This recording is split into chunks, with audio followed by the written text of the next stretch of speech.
I want to be a hot lady who goes for long bike rides with friends and stops for treats. My only problem is I don't like biking at all. In fact, I quite dislike biking.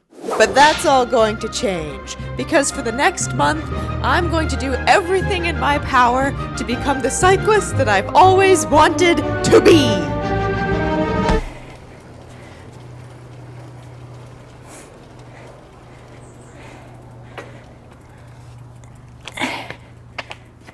So this is my bike. Cute, ain't it? She's about 7 years old, and according to the internet, she's a city bike. I've spent the last week taking her out for 30-minute bike rides every day, and I gotta say, my lungs and my thighs tire out so fast, which is terribly disheartening considering I thought I worked out pretty often. I thought I was an active person. And lastly, my butt's not as sore as expected, so I'd say that's a pleasant surprise. Anyway, I'm off to do some more biking. See ya. So, at this point, I can't tell if I don't like biking because I have the wrong bike, or if it's because my body isn't used to biking and it's just me. I'm the problem. Please like and subscribe. Please. So the gap between me and a really cool biker person is really big and overwhelming and expensive. Right now it feels like there's somehow everything but also nothing online about biking, and it's really starting to overwhelm me. So instead of doing this internet perusing, I'm gonna head to some bike shops and ask some experts. I'll see you there. One trip to the bike store later. That was the most nerve-wracking thing I've done in so long. I'd really like to get into biking, but I don't know where to start. Can somebody help me? Oh yeah, of course. I was planning on filming it, but I absolutely couldn't. I'm sorry, everyone. I know I'm a YouTuber and I should film things, but I was already nervous enough to try out bikes. There was no way I was filming in there. But I got some fun B-roll, so enjoy that. And now I'm gonna go to another bike store and put myself through the same level of embarrassment of having no idea what I'm talking about when it comes to bikes. All right. Hello. Hi. I'm looking for a bike. Can somebody help me? Okay, I'm home now and I tried out 7 bikes at 3 different bike shops. And I'm happy to report that I'm not the problem. So I'm not the problem? No. Basically, at every store, the first question that all of the very, very helpful salespeople asked me was, what does cycling look like to you? Like, what do you see yourself doing? I want to be a hot lady who goes for long bike rides with friends and stops for treats. And every time, the recommendation was, No gravel bikes. Gravel bike. Gravel bike? so the bike is the problem, not me. And that's because city bikes are not designed for the fast, long distance rides that I want to do, mainly because with an upright seated position and a heavier frame, it's just not aerodynamic, which explains why I tire out so fast when I try to keep up with all my road bike friends.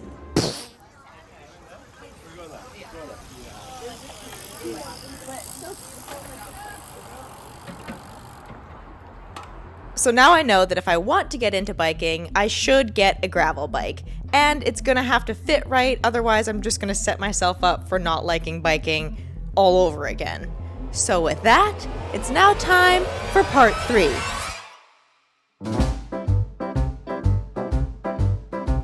So I've learned that a new beginner gravel bike is going to cost me at least $2,000. And that's a lot of money. So, after a week of checking out Facebook Marketplace every morning, I'm now on my way to test ride 2 gravel bikes that don't cost $2,000. The super kind guys at all the bike shops told me that I should be looking for a bike within the 48 to 52 inch range, but that like clothes, bike sizes are super arbitrary, so you really have to go test it out for yourself. Hello, are you looking for the kiteboard or the bike? The bike. Oh my god, you guys have cool stuff. Selling everything. I'll just meet you around back there. Awesome, thank you.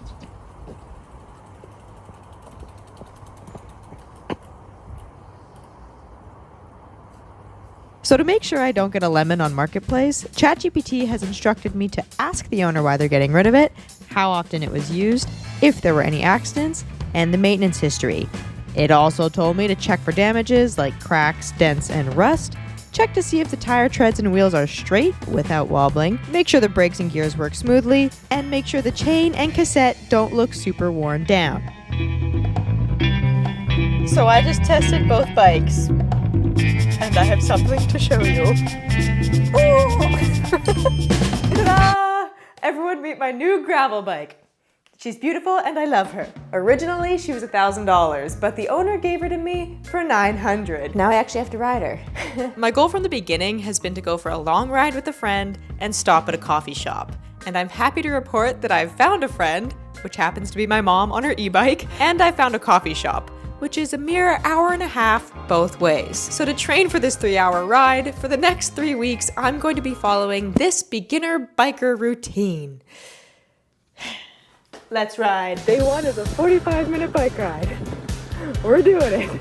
Then day 2 is 45 minutes of weights. Day 3 is another 45-minute ride. Day 4 is a rest day, thank God. Day 5 is another 45-minute full body weight workout. And here's a video to prove that I did it. Day 6 is an hour and 30-minute bike ride. Who am I? And finally, on day 7, we have another rest day. We did it. Oofda.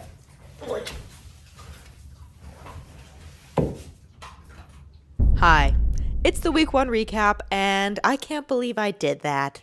I biked a total of 3 hours this week, which is more than I've biked in the last 3 years, probably. So, go me. Now I think it's a good time to talk about how I'm feeling mentally and physically. Starting with mentally, these long rides are great for the brain, I'm sure, because I don't wear headphones when I bike for safety reasons, and That's a long time alone with my own thoughts. Gross. I also feel really accomplished because I put tires on a bike for the first time. Basically, the guy who sold it to me took the wheels off so I could fit it in my car, and when I got home, obviously I had to put those back on, and I know it's really simple for a lot of people to do that, but for me it wasn't. But I did it anyway, and I'm really proud of myself for that.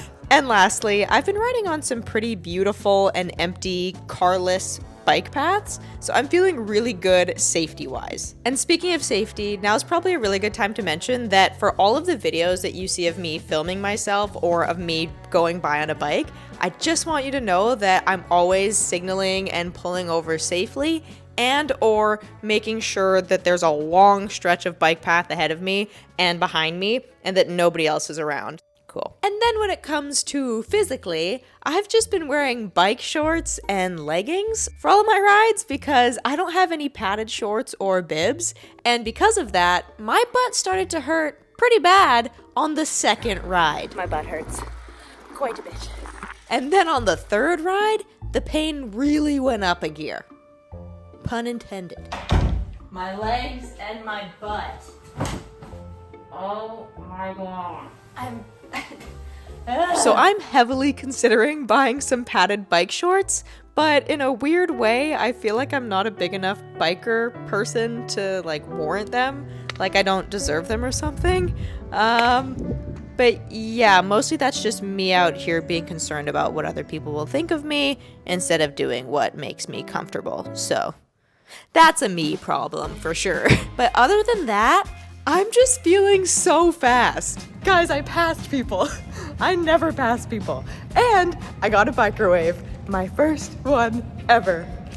And lastly, I am so thirsty out there. So at some point this week, I need to get my butt to a bike shop to get a water bottle and a water bottle rack. And yeah, that's it. For week 2, I have an hour-long bike ride, then weights, then another hour-long bike ride, then I'm resting, lifting more weights, and then I'll be going for an hour and 45-minute bike ride. Let's ride. I'm just taking a little break because I saw my first ever bike-on-bike crash, and it shook me up a bit, and I'm just catching my breath so that I'm biking safely. Yeah. Basically, this fancy biker woman who's about my age had all the spandex and the gear and a really fast bike, and they were listening to music. She just T-boned a girl or a woman who was biking with her boyfriend without helmets and went like flying over her handlebars.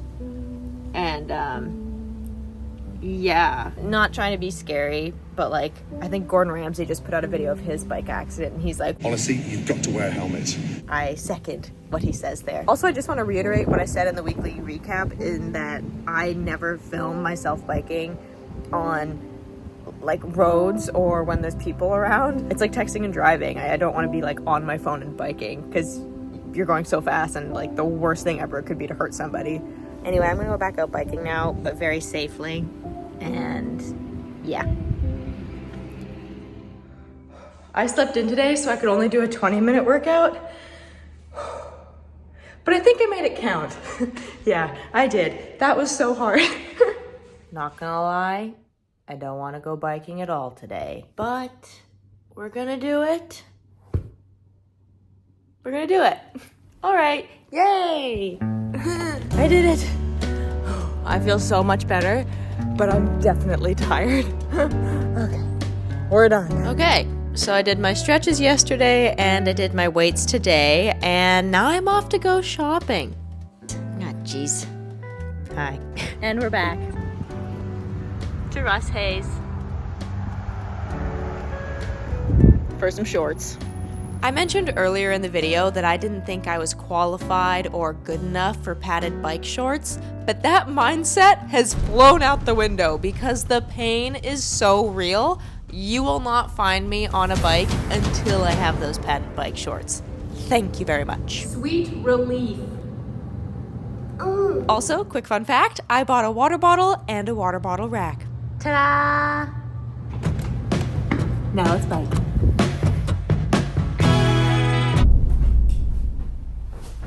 I did not like biking today. The first hour was enjoyable, and then the last 45 minutes was all uphill, both literally and figuratively. On the bright side, my butt's not as sore and I wasn't thirsty, so that's good, but my legs were killing me, the lungs were fine, and my back is killing me. I'm off to go stretch a lot right now, and then I'm very excited for tomorrow's rest day because I will be stretching a lot then too. Also, check this. Pretty cool, huh? Oh my god. Biking. So it's day 7, and I'm resting, and I googled upper back pain and biking, and the internet told me that it's because of bad form and muscle fatigue. So the solution is to build up stronger muscles, and for now it's just to stretch and recover. We can fix it. I'm just in pain. So now I guess I'll see you tomorrow for the start of week 3, and the plan is to accomplish my goal of going to that bakery that's like an hour and a half out, an hour and a half back in. We'll see how that goes. Bye.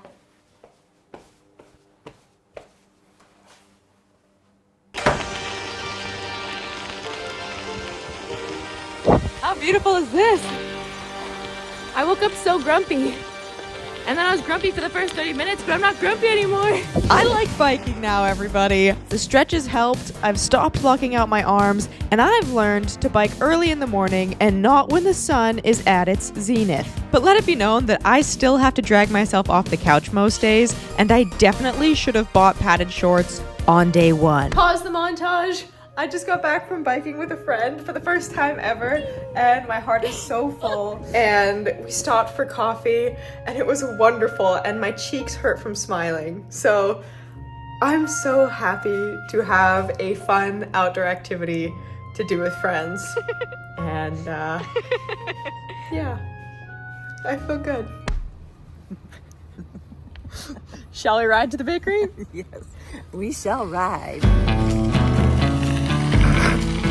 I shouldn't have waited so long to go biking with friends because it turns out it's the best part. But if I'm being honest with you, I didn't want to ask anyone to bike with me before because I was too embarrassed. But now looking back to where I started, I really can't believe how far I've come confidence-wise, both on and off the bike. So I think my message for you today is try that thing you always wanted to do. It'll be hard and oftentimes overwhelming, but you can just set the goal and break it down into baby steps. And eventually, you might bike 3 hours in one day. Crazy. And now, while we bike back, now's a good time for you to check out another video. YouTube seems to think you'll like this one. Oh my god.